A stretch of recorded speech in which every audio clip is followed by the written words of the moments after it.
Hello, Bill. Good morning, Matt. Good to see you. I'm sorry, Beard. Your Beard, not Bill. I know my coach beard is not as much of an impressive feat as your Ted Lasso. Well, we're going to go out there and give everything we can for AFC Richmond. Um, for those who are listening, you got to go to our YouTube page and check out because we're doing this is our Halloween episode, first annual, by the way. I don't think we've ever done this, have we? I don't recall uh, going in costume before. So I decided this year. Now, granted, I'm about a year or two late to the Ted Lasso Mm. zeitgeist, although I think it's still, they're getting ready to put out a new season, I think. But last year was probably peak year, as you might recall. Mitt Romney even dressed as Ted Lasso. So I'm like behind Mitt Romney and what's cool. If that gives you if that gives you a sense. But Bill, I decided this year to actually get a real costume, mainly because with my kids, and I thought I'd have several bites at the apple instead of just going out in the dark trick or treating where no one can see me. I was invited to a couple of Halloween parties, and I figure, hey, let's make a new tradition. So here we are. I'm Ted Lasso, your Beard, and I like the theme. Next year, you can pick the theme, and I will be Robin to your Batman. Oh, that's asking me to do more thinking, which I'm not sure I'm capable of doing, but we'll see how next year goes. Do you watch Ted Lasso? I'm caught up on Ted Lasso. That is, Okay. and there's plenty of shows I cannot say that about, but I did watch Ted Lasso. And will you be going to any Halloween parties or trick or treating with your kids? Trick or treating, yes. Parties, no. The typical thing is, downtown Northampton, the businesses all hand out candy, so we usually hit that, and then maybe pop into some friends' houses after that. I like this new trend, and I say new, it's probably been around for a while, but neighborhoods and communities Mm. are, instead of like being inside your house, they will go to the streets, They'll Mhm. sit in their driveways and have music playing, and Mhm. they'll sit on like lawn chairs, and you can come up and they'll give out candy there, and it's less weird than knocking on someone's door. And I think it creates a bit of a communal Mm. aspect to the whole thing. Well, it depends. I mean, when I recall growing up, you just went around. You didn't like go seek out a particular Halloween friendly neighborhood. You just like went down your block Yeah. and nearby. Uh, and when I moved here, this is the first time I was a homeowner, and that was we moved here 17 years ago. Um, Wow. uh, You're old. am I doing my math right? Yeah, I am. That first year, I was like, "It's Halloween," and we don't have kids at this point. Like, it's Halloween with the candy. Let's do stuff, and like we put our bowl out. We're all ready, and like no one shows up. It's like, oh, and we're pretty close to the downtown area. We're not in an isolated area, but just apparently, like my block is not a Halloween block. I mean, you might get a few kids here and there, but there are certain blocks that are known for attracting trick or Yeah. treaters, and like you will like make a point to like go to that neighborhood or that block to get all the good candy. And your block is on some warning list. Do not go to this man's house, whatever you do. Bill, when I was a kid, and maybe this is why I splurged this year with Ted Lasso. When I was a kid, I never had a good Halloween outfit. I bought you go to like the Revco, which is like CVS, and you get like the plastic Superman costume with like the little plastic mask. Mhm. I never had a legit costume, and now this is before the proliferation of Halloween stores. You kind of you had to have a mom or dad who knew how to sew or something in order to have a legit costume back I in the never day. had a handmade costume. I always had the store bought stuff. And deep down, did you also resent that like I have for all these years? No, I think everybody had the store bought stuff. That just seemed Not like what you everybody. There did. was that one kid, Bill, who won every year with the really awesome costume. Anyway, John Fetterman. could be a costume this year.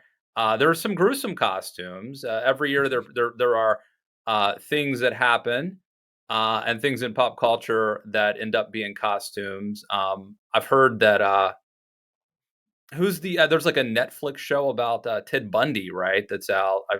I think it's horrible that people would dress up like that. Um, Your segueing is starting to confuse me. You've gone from Halloween to Fetterman to Bundy. I'm just Very, talking. very I'm not quickly. attempting I'm not attempting any strategic moves. I'm just free forming, which is not a good thing to do. So I will allow you, Bill, to be the professional transitioner here. We should talk Fetterman. I mean, look, We should. like if in the alternative timeline when Fetterman does not have a stroke and he's beating Oz by 15 points, maybe you would have a lot of fun Fetterman costumes out there. People wear skull caps and hoodies. I mean, it is. I mean, yeah. And by the way, let me just say that's one of the good things about the Ted Lasso outfit. It's kind of iconic.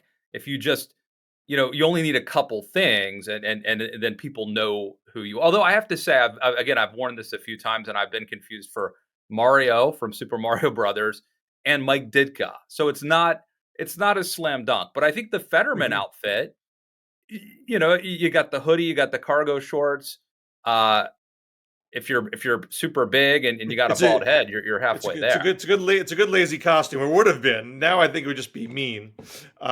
Yes. Well, I'm sorry to distract, but if you hear that crunching sound, it's Nova munching on her bone. I'm sorry if that's being picked up on the microphone. Last night was not good for a Democrat. That was. I mean, I didn't watch the whole thing. Not solely because it was too painful. I had to deal with making dinner, but I wasn't sad about missing the rest of it because it was so painful. And I don't know if it is the end of the campaign, because it's very possible that people don't care, no one watched. Ads will supplant people's memories. Fetterman will do some interview. I mean, I thought Fetterman was okay in the interviews that I've seen. So it was jarring for me, someone who's paying somewhat close attention, to see him be much worse than he was in the NBC interview, the most notable interview that he did. And it definitely makes you question. I mean, makes you question a lot of things. One thing in particular that came to my mind is, I thought if you're going to do it, you've made the decision to stay in the race. You've made the decision to have the debate. You can question both those decisions. But having made those decisions, the question then is, what is your strategy for this debate? And I thought there were two big mistakes that Fetterman made in that regard. One is, I mean, the talking point that he's had all this time was, I may not hear things right. I may mush two words together. That is sort of the benchmark of, this is what my condition is right now. It doesn't, with the subtext being, it doesn't mean I don't cognitively understand what's going on in the world around me. And he was worse than that. It wasn't just mushing a few words here and there. He was giving very disjointed answers. Again, I still don't believe he has a cognitive problem, but his communication skills were much, much worse than what the talking points led you to believe. So I think they had a bad. I thought they were saying their expectations pretty low, but really, it wasn't low enough. They weren't accurately depicting what his challenges are. Number one, and number two, considering how challenging communication is for him right now, why would you go on the attack right out of the gate? I mean, going on the attack requires a lot of communication skill. It requires agility. It requires the ability to think on your feet. And I mean, he was being the opening question was, why are you qualified for this job? Which is a layup for Fetterman. He has a public service resume and Dr. Oz does not. There is no need to go on the attack in that question. And often in debates, I mean, a standard debate strategy is to ignore the first question and go straight to your talking points. But why are Fetterman's initial talking points is Dr. Oz lies about me? That should not be what he does in this particular circumstance. His goal should have been to show he can answer questions directly, that he understands what the questions are, and to engender sympathy for having communication struggles after a stroke. It's not the slice and dice Dr. Oz. That should not have been the game plan. And so he was, I think, laboring 100 times more than he had to, because he immediately got into a tit for tat with Oz, which he was not in a condition to handle. All right, I've got a lot of questions. First, having one debate puts a lot of pressure on last night. And was it a mistake to do a debate? Should they have had no debate if you're Fetterman, or should they have had 10 debates, which would have, or should they have even lowered expectations even more? How should, you're talking about going forward, but let's look backward. How should they have managed it? Because I think maybe they managed it in the worst possible way. Actually, there's a lot of pressure on last night, and maybe they could have avoided that. Well, we talked before. I think I said before it'd be a risk to do just one, because it puts a lot of pressure on that one debate. Having three kind of makes it seem like, no big deal. Knowing more about the condition that he's in, I mean, I have to imagine it took a lot of time to prepare for this debate. And if you had to do three of them, that'd be even more time. And it's time that is not well spent for him right now. I mean, I probably, this is a tough call, because obviously when you have a health issue, and if you duck a debate with a known health issue, it raises questions about the health issue. So there's an argument that, look, you got to just suck it up and do it just to prove you got your act together. I now think, I don't know if I think this 100%, but I lean towards him having said, look, I have these communication challenges. By the way, let me just say, Bill, we don't know that this is going to get better than it is. This could be where he lands. I mean, I hope that that's not the case. I mean, I suppose that's true, but I from what I think we've seen in the interviews and the speeches, you do detect improvement. I believe the doctor's statements say there'd be improvement, but maybe you don't want to take those at face value. I understand being skeptical. But let's not, putting that aside, putting the question of does it get better or worse aside. I think I would have said publicly, look, I'm still in a recovery phase. I still have communication challenges.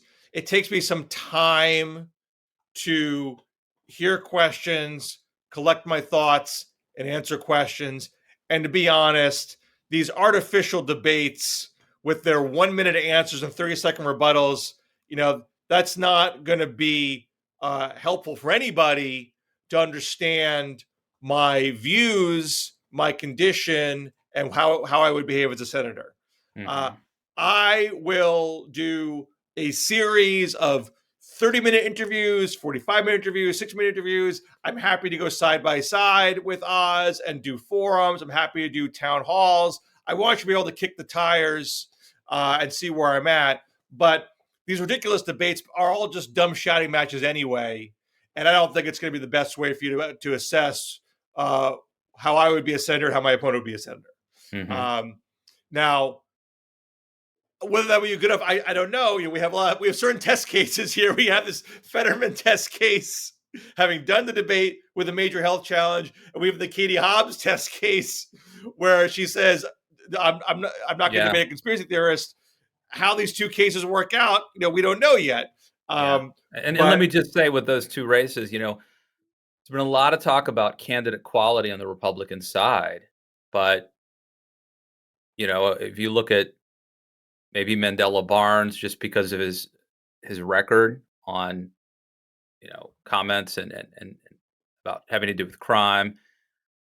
You look at Katie Hobbs, um, and her sort of lackadaisical campaign, and now John Fetterman. And again, I'm not faulting him here, or even the voters. He had this stroke, right before the primary. But in a sense, candidate quality is a big issue for Democrats right now, I right? mean, those are the three most obvious cases. Uh, there might be a smattering of House races where Democrat candidate quality comes into play. I don't think it is. I don't think it's going to be. I mean, we'll see. I mean, if it actually came down to a vote or two in the House, maybe you'd say, "Oh, they should have knocked out Kurt Schrader in Oregon if it was 5 or 6." Um, Well, I I mean, came two of the across three people I just mentioned are running for the U.S. Senate, and that right. could be decide control of the Sure, Senate. Let sure. me ask you this, Bill. You and I have talked about Fetterman several times on this show, and we both kind of agreed that, um, if he needs to read something as opposed to hearing it, if he needs to read something like on a teleprompter or whatever, not a teleprompter, but like on a screen, Mhm. that shouldn't really be a deal breaker as long as he understands what he's voting for. He doesn't have to be able to necessarily process things audibly. But what about communications? How much of the job of being a senator is actually being able to talk and being able to communicate your ideas to other senators and to constituents? And like, in fact, does this pose a legitimate problem that could be disqualifying, not just by Republicans who want to pounce on this and take advantage of a bad situation, but like a legitimate problem that he could not function in this capacity appropriately? John Hendrickson at the Atlantic, who became very well known because he has a stutter, and he wrote about Joe Biden's stutter very thoughtfully, and did some of his first TV appearances talking about that. He wrote a piece last night uh, where he said, I'm quoting, no disability accommodations, not even 70-inch television monitors for real-time captioning can change how our society stigmatizes verbal disfluency.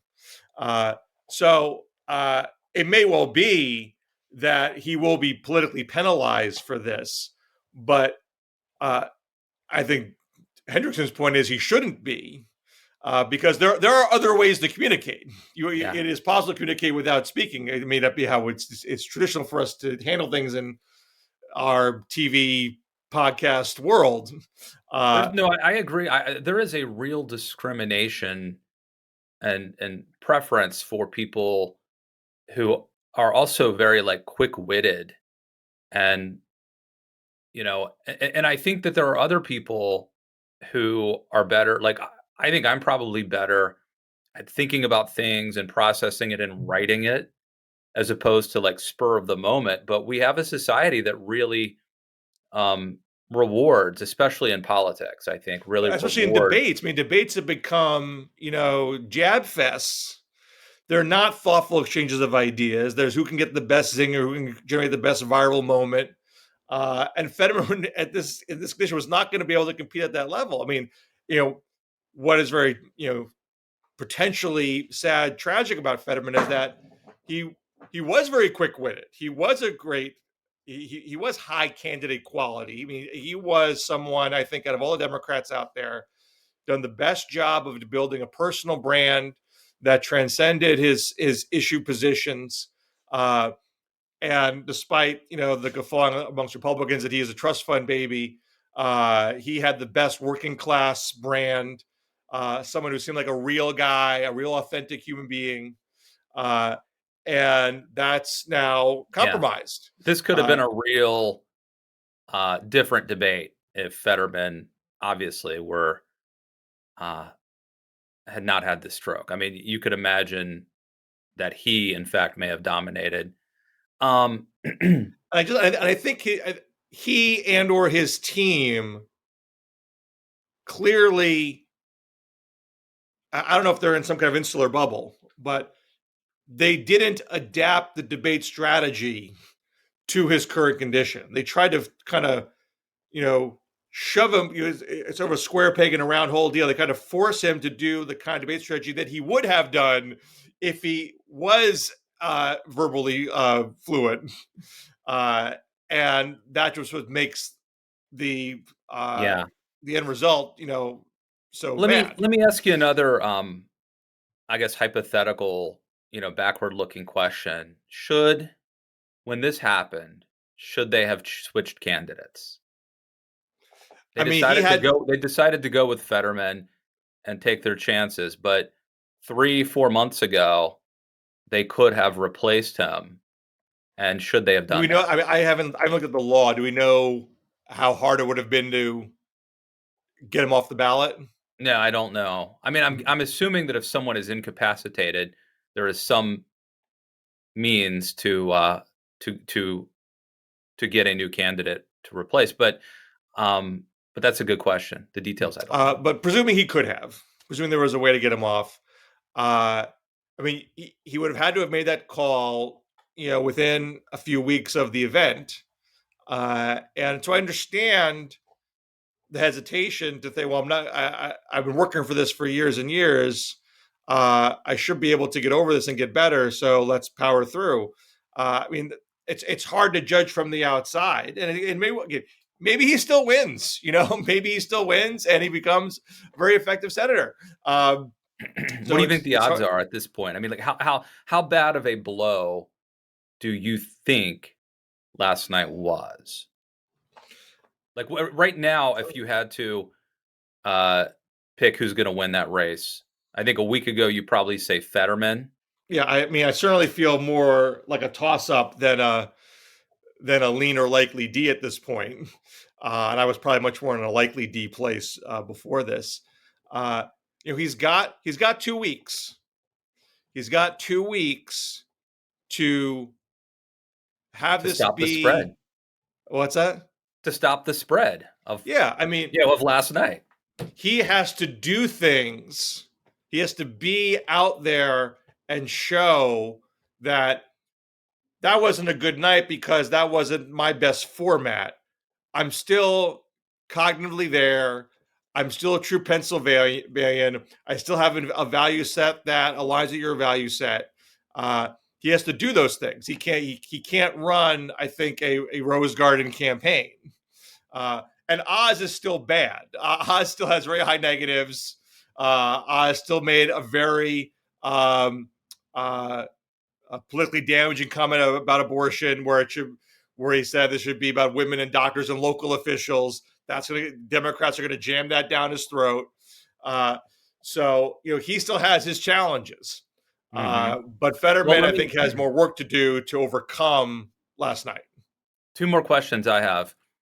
One, there's a big Twitter meme, it's sort of narrative developing that suggests that Fetterman's wife, kind of pushed him to stay in the race, and that she's going to replace him I mean, as who senator. knows? That's all speculation. There's no actual reporting or evidence to suggest that.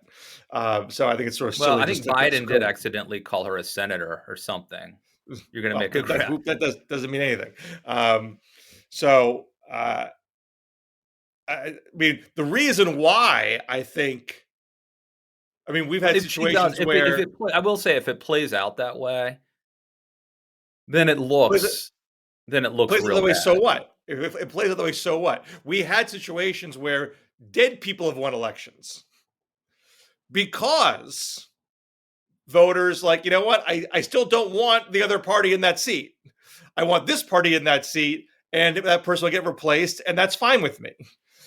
So there's nothing untoward about saying I want a D. I'm going to vote for a D, and if he can't hack it, we'll get another D in there later. So what? Uh, but that may be where it ends up. If people hate Oz enough uh, that being a fallback issue is not a negative. I'm just not sure you're committed to AFC Richmond enough. And I tell you what, I've got this whistle here, Bill.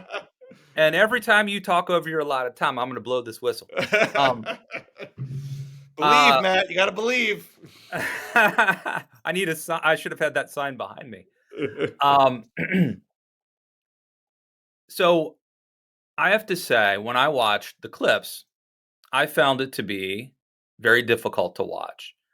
And, just philosophically, I'm not a John Fetterman voter, just based on philosophy. But it didn't make me like him less. And maybe this is just me, but I actually might be more inclined to root for him now as the underdog. And I felt like Dr. Oz is maybe a little too tough, a little people were saying he had kid gloves, but he looks a little slick. He looks like he's running up the score to me, and he's like taking advantage of this situation. Again, I'm not saying I'm the average person, but do you think there's a chance that this has a weird effect whereby people actually rally behind Fetterman and root for him as someone who's, I heard Joe Scarborough saying this on Morning Joe this morning. He's been dealt a tough hand of cards. I had a tough hand at points in my life, and I'm going to root for him to overcome. What do you think of that? I mean, I thought Fetterman had a great ad to that effect, where he talked about how having the stroke, made him more connected to his family and all that kind of thing. And so it may still, and that still end up maybe being the net result of this. But to repeat myself, I don't think he had a debate strategy that maximized that outcome. I think he should have been a lot more straightforward, answer the questions, ignore odds as much as possible to better generate that kind of sympathy instead of being very ham-fisted.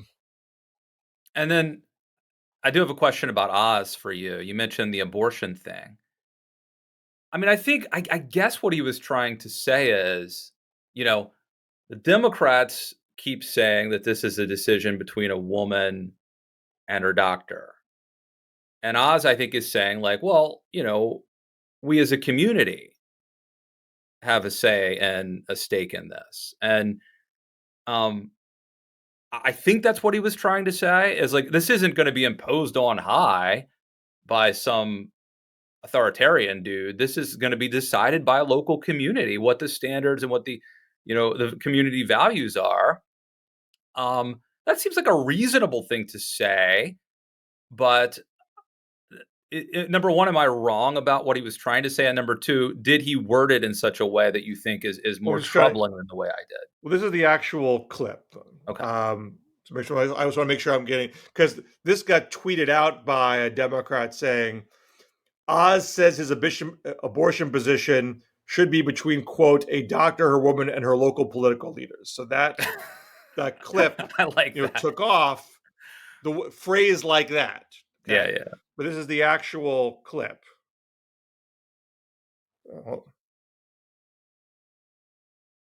I'm sorry, I don't think. Wait, are you actually attempting to play audio video in this dialogue? Yeah, this is probably a bad idea. We've never done this before. I think that Bob actually, and Mickey I think do this. I think I'm playing it in my AirPods. That's what it is. And you can't hear it.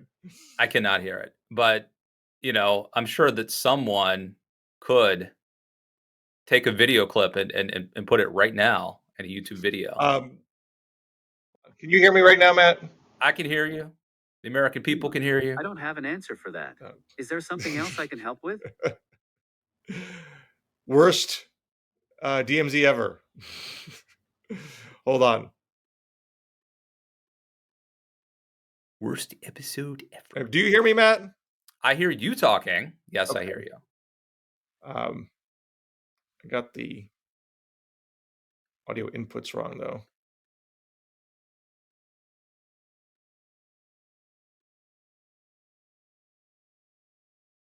Bill, our performance right now is right up there with John Fetterman's. Okay. I'm going to say it. Anyway, apologize for all that. I think the upshot is what a worse night. I think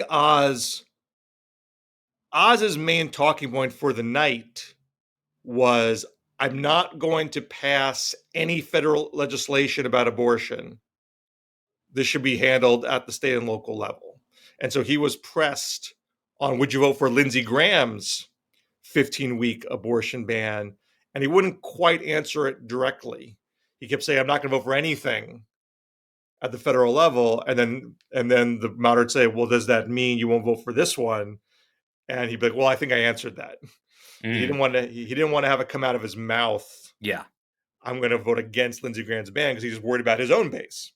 And so this other comment about women doctors, local leaders was sort of in that vein, where he's trying to say this should be, as you were saying, local community standards. Yeah, and women are part of that. Doctors are part of that. But we all have a stake. But it's a hop, skip, and a jump by saying that and saying you're saying the city councilor, the mayor, the town crier gets to have a say in the decision between a woman and her doctor. So he definitely, I think, got off of probably his scripted talking point and said a little not quite right, and now that's going to get chopped up into a clip. And I mean, that's going to be the Democratic ad for the next 2 weeks because they want that to be the issue and not, Fetterman's, verbal skills. Yeah. And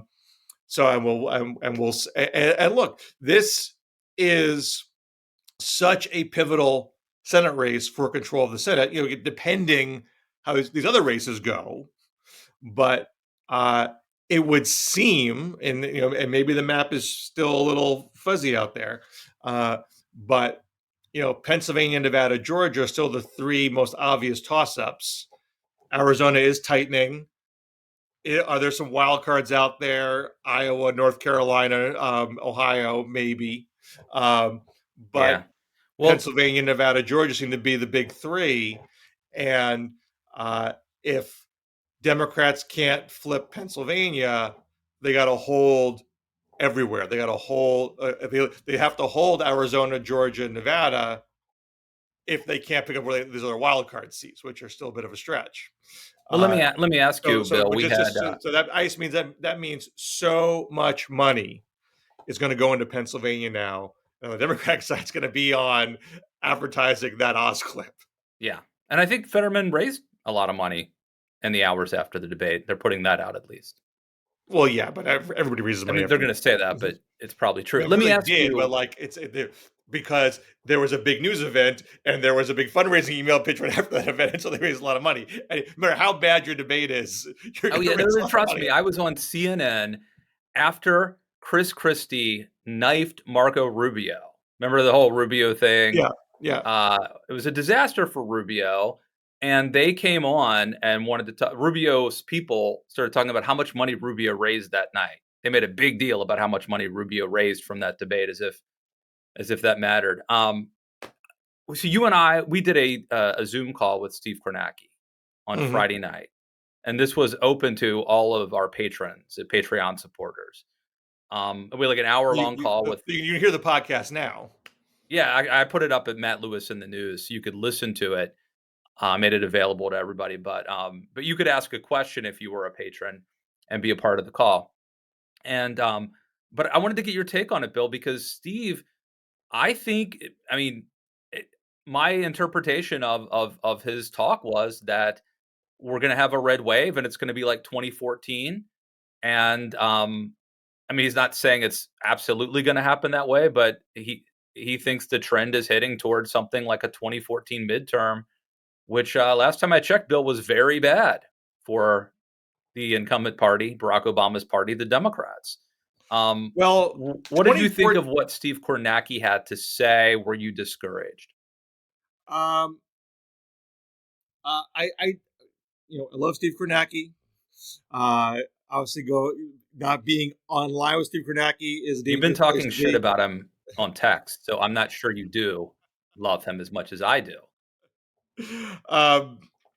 2014 was really bad for Democrats because of the Senate. The Republicans net gained 9 Senate seats that year. And the big House gains that they had were in 2010. I think they had 63. And let me say some context. Part of why I think he picked 2014 specifically was that it was a year that a month out, Democrats thought they might be able to have a pretty decent midterm. There was hope. Yeah, sorry. And then we started to see changes in the certain polling questions, and that sort of mirror what we've seen in the last few weeks here. And well, it was a little early. The Republican jump in the generic ballot that year. I'm looking at the Real Clear Politics average right now. It was really right after Labor Day. It was knotted up for most of the year, and then there was a break in early mid-September. And even that break was kind of mild. It was a plus 2.4 in the polling at the end of right before Election Day, and it was kind of around that. Actually, I take that back. It went as high as 4 in late September instead of 2.4, but the final House popular vote was 5.7. So there was Republican overperformance based on the polling. But they net gained only 13 seats in the House after that very large gain in 2010. The bigger wreckage was on the Senate side. And that, I believe, was attributed, I think the discrepancy in the polls and the vote was a Democratic turnout collapse. So I don't think we're in an analogous place to 2014. I'm not expecting a Democratic turnout collapse. I think there's enough agitation around abortion, around threat of democracy, around Trump election denial. I don't think you're going to see Democrats say, whatever. Now, I do think, and I said on the podcast, I do think Republicans are going to take the House at this point, not to totally write off Democrats, but really everything has to break the Democrats' way to avoid the historical pattern. The average presidential party House seat loss going from 1934 to today is 28 seats. Republicans only need 5. So, and as I've said before, there's only 4 cases in that span. I think there's only 4 cases going back to Reconstruction, where the president's party did better than losing 5, and that was 34, 62, 98, and 2002. And there was always a type of crisis involved there that helped the president's party overcome the patterns. And on top of that, I think I said on the past show, we have an academic paper that I thought was very persuasive, that you see these House losses irrespective of presidential approval rating, which cuts against the argument that's a referendum on the president, and argues that's more just about a general voter tendency towards balance, wanting to balance things out. So a lot of things have to happen for the public to say the balancing thing to do is sticking with the president's party. And abortion helps Democrats in that regard. Election denialism helps Democrats in that regard, but inflation does not. Inflation is upending and is frustrating and anxiety producing. And just the hard reality is inflation there's some modest improvement a couple months ago, but that hasn't continued into this final month. And I think it's more important than the crime attacks that we've seen. And not that you can't find examples where the crime attacks are working to help Republicans, but I don't think that's the coast to coast reason. Yeah. I think inflation's the biggest thing that didn't fall in Democrats' favor. So I'm already predisposed to Republicans taking the House. But having said that, I've been predisposed to that for 9 months. Right. That is not breaking news that Republicans are going to take the House. Well, you're seeing, I just saw in the Cook Political Report projection and the Sabato Crystal Ball projection, they've bumped up their projection of Republican gains from sort of low teens to high teens, 20s, which I don't have any reason to disagree with. But I would argue that's not a wave. That's still below average I mean, 2010 was 63 seats. I think with Trump 2018, I think that was 40, 41.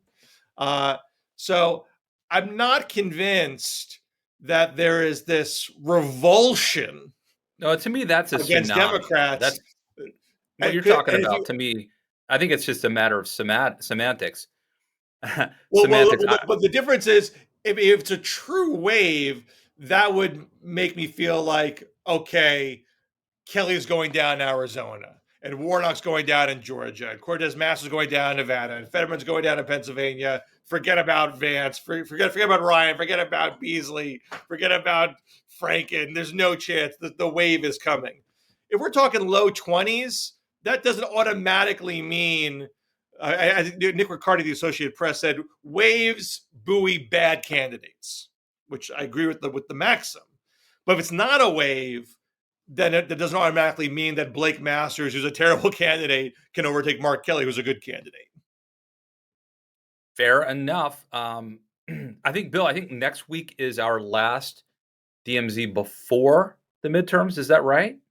I think that's right. If it is, then we will be providing you. I think we'll just probably spend the bulk of the show going race by race through the top 10 Senate races. We'll give predictions on the number of House seats. We'll have a handful of gubernatorial races where we'll make our definitive locked-in predictions.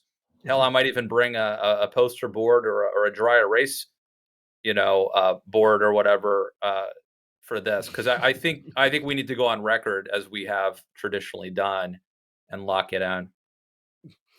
Well, I'll do my best to say something horrible for Democrats so I can be wrong and they can beat my expectations, because we all know my predictions are wrong. That's a good strategy. It's sort of like betting against your team in a big football game, because it sort of is like hedging your bets a little bit. Either you're right or you win. And I don't know if you agree with me on this, Matt. I think if it's not a wave that's coming down more on candidate quality, local state conditions, and that could be a little harder to gauge from afar. But that's still where I'm at. I mean, I haven't literally gone down every House race line by line, candidate by candidate. But am I kind of spot checking?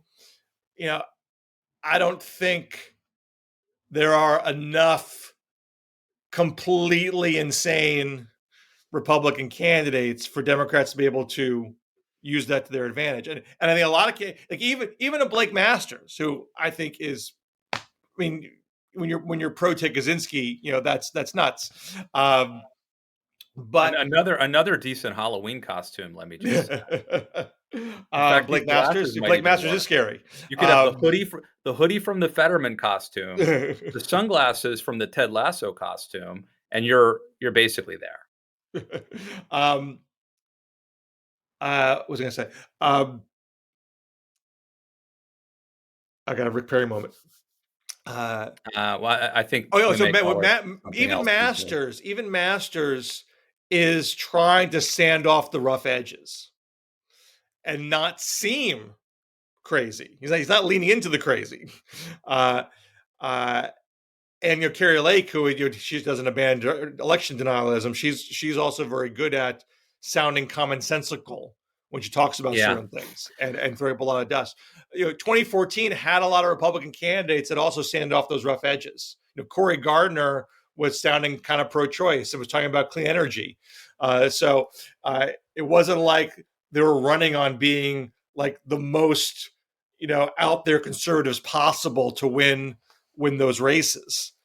So I see on the House level attempts to sound bipartisan, sound moderate, sound, make the Democrats sound crazy, make them sound crazy on crime, make them sound like crazy overspenders, and we're just regular Joe and Janes. I saw an ad in Connecticut 5 where there's two African American candidates, the incumbent Democrat Hayes and George, I want to say Logan, for me forgetting his last name wrong.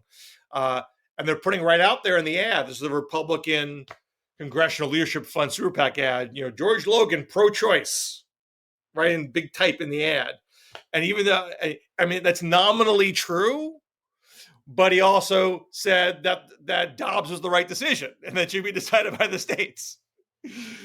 So there's a lot of blurring going on out there, which may well be sufficient to win the House, maybe even take the Senate. That's not the same as we are giving Republicans a mandate to do all sorts of wild right-wing things. Well, no one ever really gives anyone a mandate, and that's the big mistake everyone makes, is when they think that they've won a mandate instead of an election. It's almost always a mistake. Bill, since you mentioned Kari Lake, I should let me plug my Daily Beast column. I wrote a piece which I think is wildly premature but not implausible, saying, watch out Ron DeSantis and Donald Trump, because Kari Lake could run for president. She is really good, in many ways a better demagogue than either of the guys. And if she wins this gubernatorial election, and she's going to probably pass some stuff because she's going to have a Republican legislature, she's really good, and I would fear her. And you said last week, Bill, that anyone who's a fan of liberal democracy probably should be doing that. There was a Wall Street Journal article that talked about Republicans generally uniting around Kari Lake, but it also did mention there are Republican office holders who are holding that standard. I think it was the mayor of Mesa said, my low bar, this is a Republican, my low bar is don't be an election denier. Kari Lake did not meet that bar. I'm with Katie Hobbs. So, I don't know how big that constituency is, but it exists. There are. See, my bar is the sanctity of life and the sanctity of elections. And so at this point, almost nobody checks both boxes, Bill. Well, if you were in Arizona, I think there's a libertarian running as a write-in. You'd probably vote for that libertarian. Oh, that person's pro-choice, and you can't. I don't know. You never know. I could go either way with the libertarians. But you wouldn't be able to vote for either Lake or Hobbs. Yeah, if you were in Arizona. That's the dilemma. The dilemma I'm in. I saw a column written by a Gen Z Republican who basically made that case that I can't vote for either, and I'm not going to vote in the gubernatorial election in Arizona. So it's a real coin flip race. So you don't take Lake at her word, which he told John Carl, I'm going to be governor for 8 years. No, I think that, first of all, I think Kari Lake's going to win. And I would not be surprised if she runs for president in 2024. And I would take her chances very seriously. I do not count. She's a younger. Number one, she's a female, right? So there's a certain affinity that Republicans have for women or minority candidates who say really right-wing things. She's younger, better looking, and sharper than Trump. She's going to be a governor. She'll be more relevant. She's actually going to get things done and pass things, which is a contrast with Trump. And she's got more personality than DeSantis. DeSantis is good at fighting the media, just like Trump, just like Kari Lake. But DeSantis doesn't really have a lot of charisma. I think Kari Lake and Trump both have the ability to turn on the charm to a certain degree. You may not see it, Bill, but there is something there that's likable in them as well, that's charming. And so I think she's very formidable. And again, it's premature because she could lose, but I wouldn't bet against her. Do you see the DeSantis-Chris debate? Just the clips. And it seems like, DeSantis won the debate, although Chris got in a few points, I think. I think the debate was more of a draw, but Chris needs a whole lot more than a draw. He needed a game changer, and it wasn't that. Well, the big line of the night was the only old donkey I'm going to retire or put out the pasture is Charlie Crist, something like that. Well, Chris had his clip, which is he can't answer whether he's going to be governor for 4 years. He put it right to DeSantis, and DeSantis literally clammed up and wouldn't say anything. I mean, it was. Well, I don't believe anybody when they say they're not. Anyone who says they're not running for president, Bill Clinton, pledged that he would not run for president, and he did. I mean, it's almost like a noble lie at this point. I don't really hold it against them because it's what you do. But I thought for DeSantis watchers, DeSantis has lived, I think, in his own bubble for a long time. This was sort of a way to see how do you perform when you're actually challenged on all these contentious things that you do. And like he came across like a bit of a Chris Christie to me. I mean, Chris Christie, I think, is actually a little better in that format, a little more charisma. Obviously, not enough to become president of the United States. But I always thought Christie always terrified me because he was so knowledgeable, unflappable. So he'd say things that I would know were wrong or. That's Kari Lake. I mean, Kari Lake is often wrong, but never in doubt. She says things with 100% confidence, and it's very disarming. But John Carl, in that interview she did with him, he would like stop the interview, and then they would fact check it, and I thought that was a really good way. And she's wrong about a lot of stuff or misleading. I mean, Kari said things about election stuff. Now, these are facts, X, Y, Z. Breaking the action. John Carl, actually, no, these are completely wrong. Right, but he wasn't prepared. He was not prepared to rebut her in the moment. And I don't blame him because, Trump did stuff like that on debates where he would assert with 100% confidence that something was a fact. I saw Obama do this to Mitt Romney. When you assert something as fact, and if you're a normal person that has some humility, the first thing that happens is maybe I'm wrong. Maybe And so I understand why Katie Hobbs didn't want to debate Kari Lake, because Kari Lake would have done that and she would have gotten away with it in the moment. And it's incredibly powerful. And luckily, John Carl had the ability to edit the tape before he put it on air.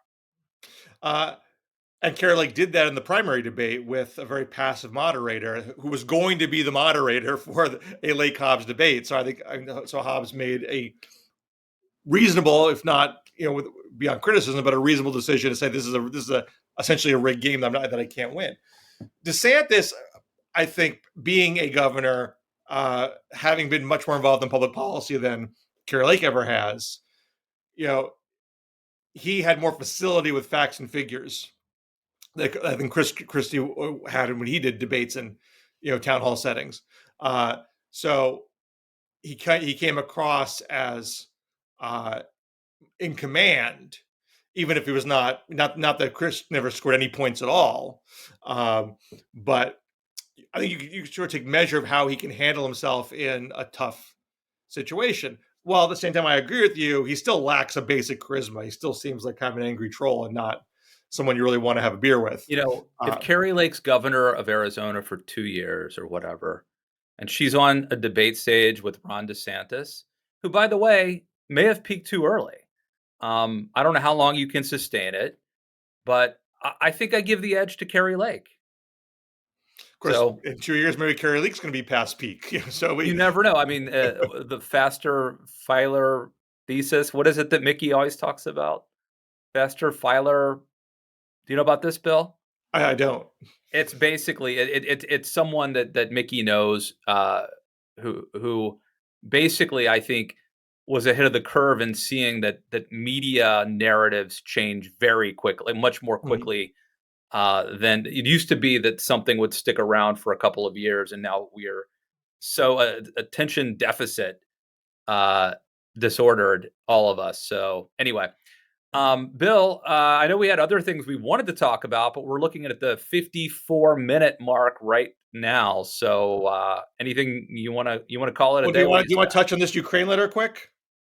I guess we have to now. Um, this is the letter that progressives put out, basically saying that Congressional Progressive Caucus. Actually, yeah, it wasn't even the full caucus. It was 30 names, if I recall. and they were urging, I guess they were urging President Biden to encourage Ukraine to negotiate a peaceful end to the war with Russia. And it was sent out now, apparently not at a very good time for Democrats. It obviously comes on the heels of Republican Kevin McCarthy, likely the next Speaker of the House, I guess, um, who suggested that Republicans may not be keen to keep funding Ukraine to the level that America has been. And then the progressives who put out this letter, Bill, promptly walked it back and blamed their staff for publishing it. What say you? Pramila Jayapal specifically. I mean, Pramila Jayapal. Isn't she like the head of this group? She's the head of she's the chair of the caucus. She apparently organized the letter that people had signed on originally in June, but there's reporting that there were some continual letter signing efforts more recently. This is from the Political Story. That release, so the about face comes to some Democratic lawmakers vent their fury at the letter backing talks. Wasn't recirculated before its public release on Monday. That release made it appear that the 30 House Democrats who signed on, all lawmakers in the roughly 100-member Congressional Progressive Caucus, were urging the Biden administration to push for diplomacy immediately, despite Russia's engagement in war crimes, indication of military escalation. And Pramila Jayapal said in a statement, the Congressional Progressive Caucus hereby withdraws its recent letter to the White House regarding Ukraine. The letter was drafted several months ago, but unfortunately was released by staff without vetting. But it took responsibility, quote unquote, for the thing. And there's so much about this. There's so much about this that I think is really bad for Jayapal. I mean, as someone who wants to advance in the party leadership, there's some expectation that if it's a bad midterm, that maybe Pelosi and Clyburn and Hoyer all step down or even are pushed out. Younger folks are jockeying for these various positions. And for Jayapal to send this out when she did, I mean, whether it was at her literal direction or passively because she wasn't paying attention, both are bad outcomes. Two, she's taking responsibility for it for the Progressive Caucus. It doesn't have half the Progressive Caucus's signatures. It's not a Progressive Caucus statement. It's a statement of just the people who signed it. And even, of course, some of them saying, whoa, I'm not still on this thing. So it's just complete amateur hour. And then I was having a little back and forth with the guy on Twitter about this, who was arguing with me that this undercuts that she's been a pillar of strength and she's made the Congressional Progressive Caucus so much more powerful in the past year. And I was like, what's the evidence of that? There was a point where it seemed that way, and I even said so when they first held the line on the infrastructure vote back in September 2021. But then they folded in November 2021 when Biden changed tack. I mean, you only show strength if you can stand up to your president and force him to do what he doesn't want to do. If you're just following the president's line, that's no great shakes. So there was a lot of hype that this was, a supercharged Progressive Caucus, but it didn't work out that way. And now you're seeing a divide in the caucus over Ukraine, where the side pushing peace talks is in the minority of the Progressive Caucus. And even the small amount of people that were on it, jumped ship from that position. All with Jayapal, fumbling it. So the notion that she is going to advance in leadership, again, I'm not ear to the ground in DC. I would be very, very surprised if she could snag a leadership role next year if there is, turnover coming. All right. Bill, anything you want to plug? I got a piece I co-written with a colleague of mine at the Washington Monthly, Gary Birnbaum, the 10 worst candidates for office on the ballot in 2022. A few names that you might not expect. Some you might expect, like Kari Lake, but there are a few curveballs in there. So check that out. You might learn something. Whether or not you agree with Kari the list Lake's or one of not. the worst candidates, but she's also one of the best candidates in a weird way too, right? I mean, Well, it depends on what your criteria is, of course. Yeah. Our criteria is chance to win, potential to wreak havoc. Her potential to wreak havoc is high, as you will see when you read my piece at the Daily Beast about Kari Lake. Everyone should also, I would encourage you to listen to our interview with Steve Kornacki. It was a Zoom call, and you can find that at Matt Lewis in the News. So check that out. And again, unless I've got the dates wrong, Bill, next week will be our fabulous election preview. So check back in next week. Yeah, I think next week is November. Well, we'll probably go November 2nd or 3rd, and election day is November 8th. You got it. All right. Good show, Bill. And we will see you all back here in the DMZ next week. All right. Take care.